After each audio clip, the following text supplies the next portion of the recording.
তো বন্ধুগিলা তোমরা আজি দেখো মুই এই যে ভুটার ডাল ছাটি দেখাও এই 2 বিঘা ভুটা করছুম, বেশি করো নাই। তো এই ভুটা চাষত কিন্তু আগের বছর ভালো লাভ হয়েছিল। তো এবার তো ভুটার দাম নাই, এবার যে কি লাভ হবে এটা কল্পনা করা যাচ্ছে না। তো আজকে সকাল থেকে আমি ভুটার আগাল কাটি দেখাও।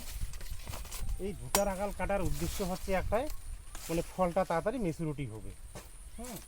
এবার এই ভুটার ডালটা কাটি দিয়া ফির আবার এই ফলগুলো আমাকে ঝুলি ঝুলি দিবার লাগবে।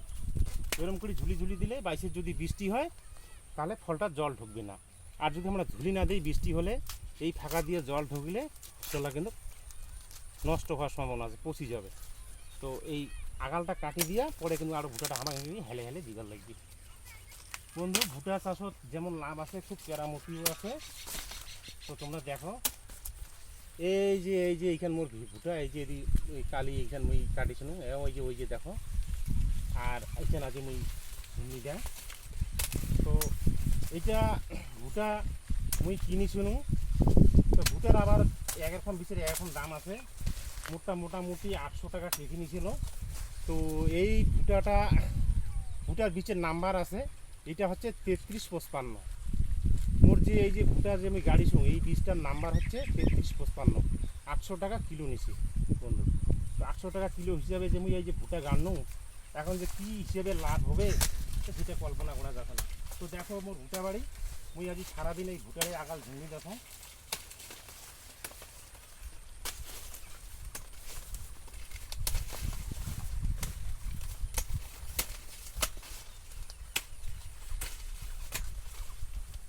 তো এই যে ভুটা চাষের ইতিহাস। তবে ভুটা চাষ করলে কিন্তু জমি উর্বর হয় আর জমির ধান ভালো হয়।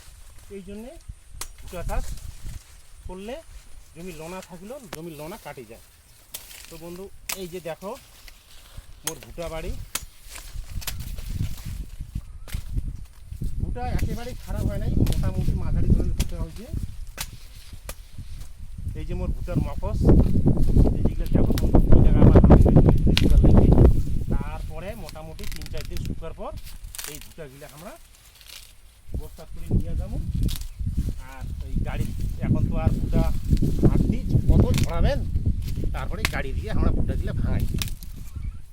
তো বন্ধুগুলা, ভুটার দানাটা কেমন হয়েছে তোমাকে মুই একটা ভুটার সিঁড়ি দেখাবো। এই যে দেখো মোর ভুটার দানা, এই যে হচ্ছে মোর ভুটার দানা। তো এই যে বন্ধু মোর ভুটা, এই ভুটাটা বীজের নাম্বার হচ্ছে 3355।